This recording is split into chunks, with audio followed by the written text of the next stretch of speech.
Bienvenido, bienvenida al podcast Espalda Sana y Sin Dolor, el podcast donde te contamos todos los secretos que han ayudado a nuestros alumnos y alumnas a vivir sin dolor y recuperar su bienestar físico y emocional. Recuperamos el formato no entrevista, porque esto al final es una charla un poco entre compañeros. En este caso tenemos a un invitado muy especial. Ya era hora de que un gran influencer de las redes sociales se dignara a venir al podcast. En este caso contamos con el grandísimo Rubén Ruiz, uno de los podcasts más escuchados de España, grandísimo youtuber con más de 100.000 seguidores. Cuéntanos un poco, para los que no te conozcan, quién eres y en qué proyectos estás metido ahora mismo. Vale, muchísimas gracias por hacer que realizara mi primer podcast en mi vida. Muchas gracias, eso de influencer tengo poco. Envidio mucho a las personas como tú que aportan tanto contenido y así que intentaré hacerlo más a menudo. Muchas gracias por la invitación. Yo soy Rubén, soy redactador físico funcional, soy preparador físico y en parte mi trabajo es intentar ayudar a las personas a solucionar sus problemas o conseguir sus objetivos. Muy bien, perfecto.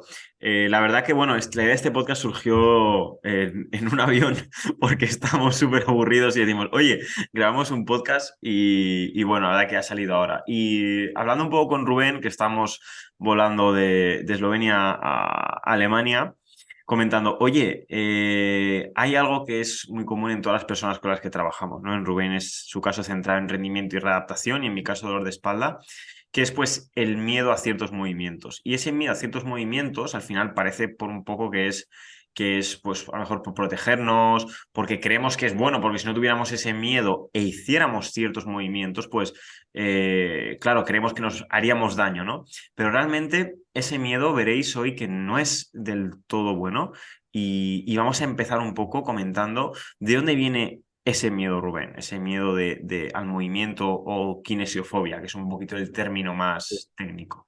Sí, es un aspecto muy importante, tanto cuando trabajamos con personas que buscan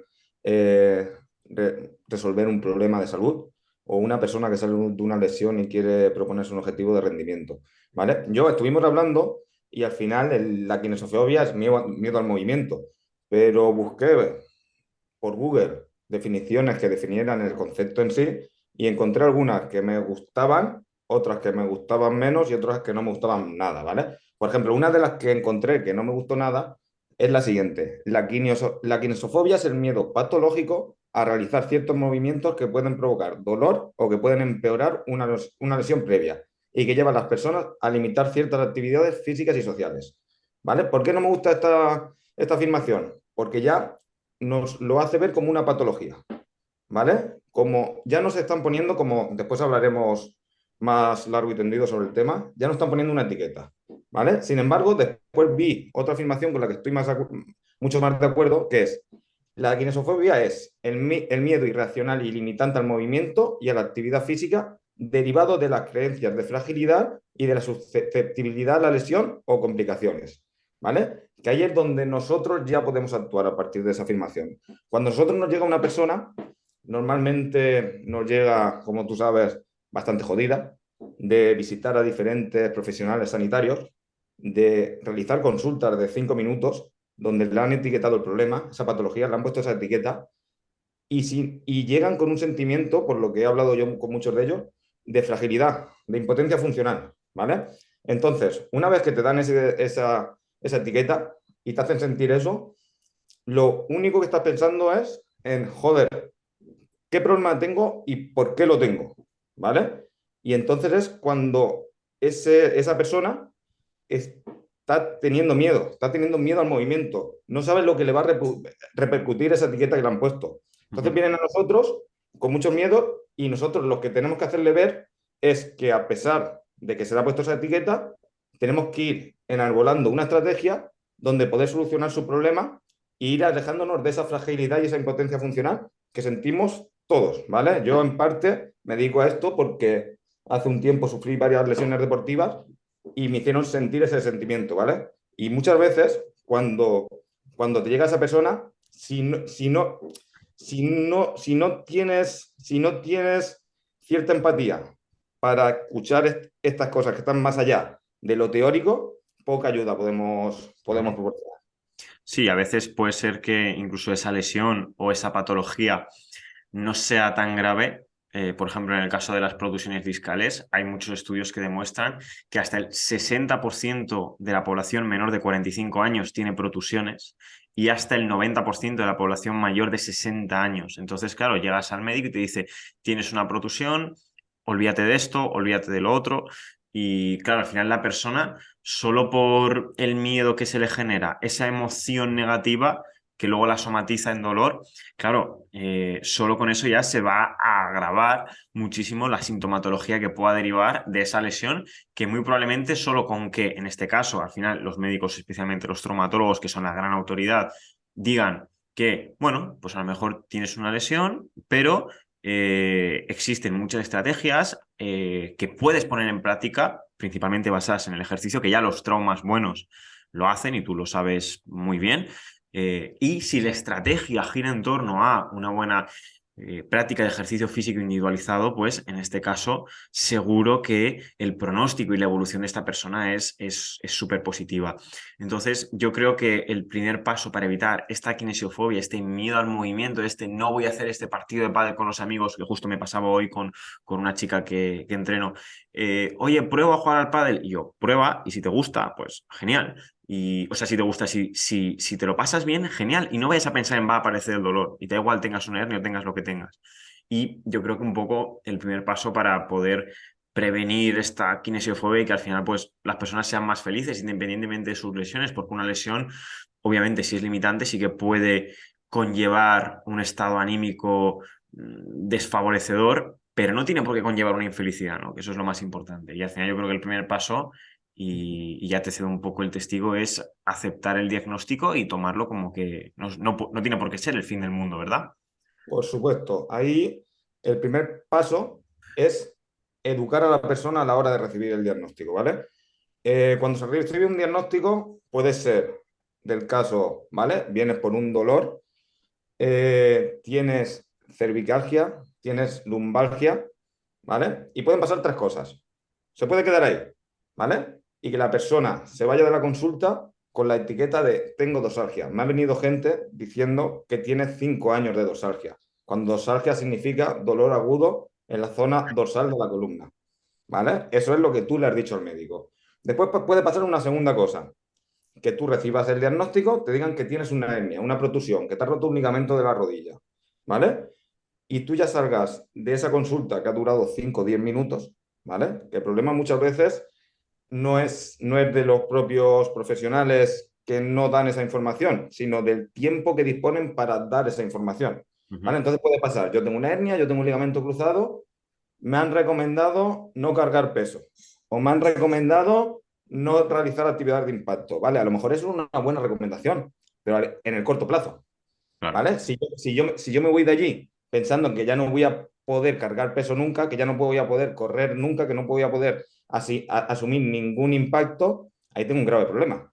Porque aunque no tenga un problema en sí en ese momento, voy a ir agravándolo por esa creencia, ¿vale? Por esa disponibilidad, por esa autodisponibilidad que hacemos nosotros a tener un problema y no poder realizar las funciones que nuestro cuerpo podría realizar asumiendo ese problema, ¿vale? Y después está el tercer caso que se puede dar. Hablamos de casos negativos, ¿vale? Después hay grandísimos profesionales que aplican una estrategia bastante individualizada o derivan y puede darse una solución en el mismo momento de la consulta, ¿vale? Por supuesto. Y después está el tercer punto, el decir que ese problema, ese dolor es psicológico, ¿vale? Que hacen entender que la persona se está inventando el dolor, ¿vale? Cuando Ujú. no es así, ¿vale? Cuando es un poco lo que estamos hablando hoy, esa kinesofobia, ¿vale? Yo he tenido una experiencia, he realizado un movimiento, un día me he levantado con dolor, me he tirado 2 días bastante fastidiado, no he podido ir a comer con mi familia, no he podido ir a jugar con mi hijo, entonces eso me ha creado unas experiencias que me hacen ver que yo no puedo hacer ciertas cosas. Aún encima, voy a la consulta, me dicen que ese miedo es psicológico, me echo yo la culpa, siento esa fragilidad, siento esa impotencia funcional y como ya he ido al profesional y no me ha dado una alternativa, nada más que me ha dicho que estoy, entre comillas, loco, ¿vale? Entonces lo que tengo que asumir es que no puedo realizar esas funciones. ¿vale? Entonces ahí es cuando también se va creando eso que hoy estamos llamando kinesofobia, ¿vale? Estamos empezando a asumir que somos frágiles, que somos impotentes funcionalmente, cuando realmente tenemos muchas estrategias para poder solucionar ese problema. Ujú. Si los que ya lleváis tiempo escuchando el podcast y lo que está comentando Rubén os sonará porque tenemos tanto vídeos de YouTube como podcast hablando de lo que es el dolor neuroplástico, que al final es ese dolor derivado del miedo, derivado de una situación de amenaza, en este caso, pues como bien comentaba Rubén, sobre todo ese miedo que nos imponen, pues en este caso, pues, no porque tengamos nada contra los médicos, ni mucho menos, sino porque son los encargados de dar ese diagnóstico y, por supuesto, que hay muchísimos profesionales con los que nosotros intentamos trabajar que pues eso no lo hacen, ¿no? Si has llegado hasta aquí, recuerda que nos viene de maravilla si lo ves desde YouTube, que le des 5 estrellas, si lo ves desde Spotify, que le des 5 estrellas y si lo ves desde YouTube, puedes dejar un comentario que también nos ayuda muchísimo y te dejaremos algunos vídeos que tenemos en el canal y algún podcast en la descripción para ampliar un poquito más toda la información. Ahora sí, vamos ya a lo más importante, la última parte del podcast, por así decirlo, que son las herramientas un poquito más prácticas. Vamos a ver un poco por dónde empezar, ¿no? Salgo de esa consulta con el médico, me dice que pues tengo la lesión que sea, por ejemplo, Rubén está muy especializado en rodilla, también en lumbar, pero ya sabéis que yo me dedico más al tema de la espalda. Vamos a poner, por ejemplo, una lesión de rodilla y a partir de ahí nos dicen tienes que dejar de hacer todos estos ejercicios. Tienes que dejar de hacer todos estos ejercicios y tienes que empezar a pensar que la vida deportiva hasta ahora se te acaba. Eso es algo muy común, ¿no?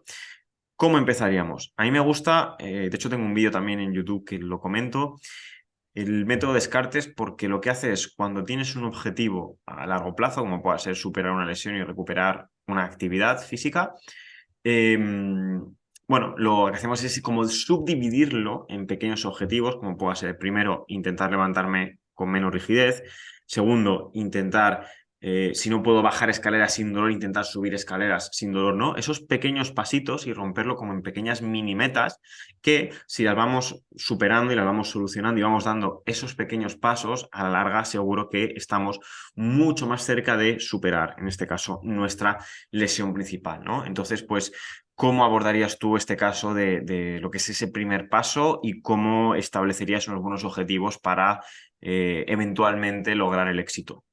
Vale, perfecto. Antes de hablar un poco de lo que yo haría, quiero recalcar lo que hemos estado hablando antes para que no se malentienda, ¿vale? El problema no es que seamos mejores profesionales que otros, ¿vale? El problema es que muchas veces los profesionales no disponemos de los sistemas y de la logística para solucionar los problemas de la gente, ¿vale? Al final, yo tengo muchísimos amigos médicos, muchísimos amigos fisios con los Yo que también. trabajo y me parecen grandísimos profesionales. Y al final es un problema, yo creo que de fondo, del sistema en el que vivimos, ¿vale? Escuché una vez, no sé por dónde, que más que en un sistema sanitario vivimos, estamos bajo un sistema de gestión de enfermedades, ¿vale? Donde por medios, por tiempo, por logística, nada más que se pueden detectar problemas, intentar disminuir sus efectos, ¿vale? Es como decía un médico, Rubén, si es que yo en consulta no tengo tiempo a hacer las valoraciones que hacéis vosotros, y mucho menos a educar a la gente, ni siquiera a hacer ver cuál ha sido mi diagnóstico y mucho menos a cuál es la estrategia que nosotros podemos plantear, ¿vale? Y muchos de ellos no saben ni siquiera que nosotros estamos ahí para derivarnos y poder hacerlo, Ujú. ¿vale? Entonces, nuestro trabajo también es dar a conocer ese problema para intentar solucionarlo, ¿vale? En mi caso, yo, por ejemplo, cuando me viene una persona a la primera cita, a la evaluación, lo primero que hago es sentarme con el ordenador enfrente de ella, ¿vale? Le realizo una serie de preguntas y la escucho, ¿vale? Quiero que me diga cuál es su problema físico, pero no solo eso, sino también me importa en qué ambiente vive, cuál es sus rutinas de trabajo, cuáles son sus preocupaciones, cuáles son sus problemas, ¿vale? Porque no vamos a poder ayudar a ninguna persona que no conozcamos en sí todo su ambiente, ¿vale? Al final, tanto tú y yo, como sabemos, como tus seguidores lo sabrán, la influencia que tienen los diferentes sistemas en la percepción de dolor, tanto el simpático como parasimpático, ¿vale? Nosotros para intentar solucionar un problema, para intentar corregir algo que nosotros hemos detectado en esa evaluación, tenemos que intentar que esa persona esté disponible, que tenga un estado de relajación tal como para que pueda asimilar nuevas funciones, nuevos movimientos, nuevas posiciones. Y claro, eso no lo podemos conseguir si vienen a esa evaluación o si vienen a esa sesión preocupados porque van a llegar tarde al trabajo, preocupados porque tienen que ir a recoger a su niño. Está claro, ese sistema de emergencia, por así decirlo, lo necesitamos, ¿vale? Es lo que nos ha hecho perpetuarnos como especie. Que si venía un león detrás de nosotros para comernos, salvar la vida o, o conseguir nuestro propio alimento. Pero claro, en esta sociedad en la que vivimos, donde todos son problemas, donde siempre llegamos tarde a todos los sitios, lo primero que hay que hacer en esas primeras sesiones es que para que nosotros podamos ayudar a esas personas, tienen que confiar en nosotros, tienen que estar tranquilas y tienen que cambiar ciertos aspectos de su vida cotidiana para solucionar el problema. ¿Vale? Si no, nos va a costar mucho. ¿Vale? Una vez entendido eso, entonces vamos a lo nuestro. Ujú. Vamos a evaluar. ¿Vale? Vamos a evaluar biomecánicamente o teniendo en cuenta los conocimientos biomecánicos que tenemos, fisiológicos, etcétera, de ejercicio, y vamos a ver qué es lo que nosotros vemos que tendría que corregir esa persona en primera instancia para poder establecer una base de movimiento correcto, ¿vale? De movimiento óptimo. Una vez que detectamos esas fallas en el movimiento, que detectamos esos elementos a corregir, le informamos que, por supuesto, esto no va a ser algo a corto plazo, ¿vale? Esto no va a ser una pastillita que te tomes y te vaya a solucionar todos los problemas, ¿vale? Porque si no, te la van a tomar, te va a hacer efecto 1 o 2 días, como muchas terapias que tú y yo conocemos, ¿vale? Que te venden que te vas a solucionar tu problema en 1 o 2 días, bien, perfecto, sales contentísimo, a las 2 semanas vuelve, ¿vale? Entonces, lo primero es eso, lo primero es educar a la persona y escucharla, ¿vale? Una vez que hacemos eso, entonces tenemos que intentar enarbolar una estrategia donde paso a paso vayamos cumpliendo objetivos pequeñitos para conseguir el fin último, que es el vivir sin dolor, el poder volver a correr una carrera de 10 kilómetros, el poder volver a jugar con tus hijos, etcétera. Ujú. Qué importante es eso que has comentado, ¿no? Antes de empezar con cualquier cosa de ejercicio, cómo es tu entorno, tienes un estilo de vida con un nivel de estrés bajo, tienes una situación favorable, porque a mí me pasa a veces con la gente que digo, ostras, si vas a hacer los ejercicios de respiración en casa mientras están los niños corriendo, tu Imposible. marido diciéndote, oye, esto, lo otro, al final eso no va a ser efectivo. Entonces, si eso no está al menos estabilizado, es muy complicado que el ejercicio haga sus efectos y creo que es algo súper importante. Y bueno, para ir ya entrando en el último punto, eh, Rubén ha hablado, pues eso, ¿no? De que primero es la parte más social, ¿no? Por así decirlo, y luego ya iría esa parte de optimización del movimiento y de ejercicio. Pero bueno, una vez para dar alguna pauta de una progresión, sobre todo cuando las personas busquen un profesional, ¿no? Porque al final creo que también un problema importante en personas con dolor es que no saben encontrar bien un profesional que les ayude, no saben si, pues sí, obviamente, saben que los médicos ayudan, los fisios ayudan, los entrenadores ayudan, pero quizás sobre todo no saben en qué momento es cada uno, ¿no? Eh, entonces, al final, una progresión correcta sería, pues, quizá desde esa fase aguda, ¿no? En la que la persona tiene un dolor, pues, por encima de 7 8 sobre 10 que en ese caso pues quizá el protagonismo de la fisioterapia es muy alto y el nuestro, pues también tenemos que tener un protagonismo, pero quizá no tanto, para poco a poco ir progresando a un entrenamiento en el cual nosotros seríamos pues, los protagonistas, optimizando esa primero respiración, luego postura, luego el movimiento, y luego eso tiene que tener una transferencia y saber integrarlo en lo que es el estilo de vida de cada persona, ¿verdad? Por supuesto, por supuesto. Tenemos que empezar a enseñarle esos pequeños clips, esos pequeños ejercicios que van a hacer que salgan de esas limitaciones que nosotros le hemos detectado con mucha tranquilidad, porque tú sabes, tanto tú y yo sabemos que hay personas que puede ser muy fácil llegar a ese punto de no dolor y otras personas que pueden tirarse más tiempo, ¿vale? Porque hay cosas que nosotros tampoco podemos controlar al 100%, ¿vale? Entonces, ir poquito a poco, ir corrigiendo esas pequeñas fallas, esas pequeñas limitaciones que nosotros hemos detectado, ir asumiendo, ir haciendo asumir a ese cuerpo menos dolor, ¿vale? Que se vayan viendo más libres, que se vayan sintiendo menos frágiles, que se vayan sintiendo menos impotentes funcionalmente. Y una vez que estamos pasando esa frontera, hacerlos más fuertes. hacerlos más fuertes, hacerlos más móviles, hacerlos más estables, etcétera. Para resumir un poco, darle los fundamentos de movimiento óptimos para después desarrollar sus capacidades, Ujú, ¿vale? Ya sean tanto para la vida cotidiana como para ciertos objetivos profesionales o deportivos que se puedan tener, que se puedan poner. ujú. Pues fantástico, quedaos con esto último que ha dicho Rubén, porque la verdad es que sintetiza muy bien todo el mensaje que queremos que os llevéis y sí, obviamente habría que desarrollarlo muchísimo, pero al final es la clave y lo que debéis de buscar en cada profesional.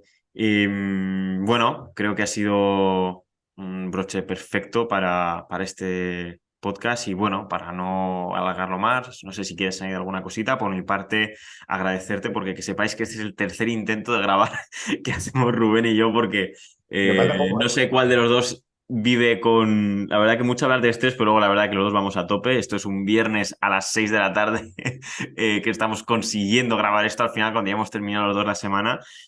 Así que nada, os dejaré el Instagram de Rubén en la descripción por si queréis ojear un poquito su trabajo o, bueno, consultarle cualquier cosa. Y por mi parte, pues agradecértelo y que sepas que cuando quieras estás invitado. nada, ha sido un placer y quedamos pendientes de seguir desarrollando esto. Tenemos muchísimas cosas de qué hablar. Eso es, perfecto. Pues nada, hasta pronto y esperemos que podamos coincidir muy pronto en otro episodio. Un abrazote. Un abrazo.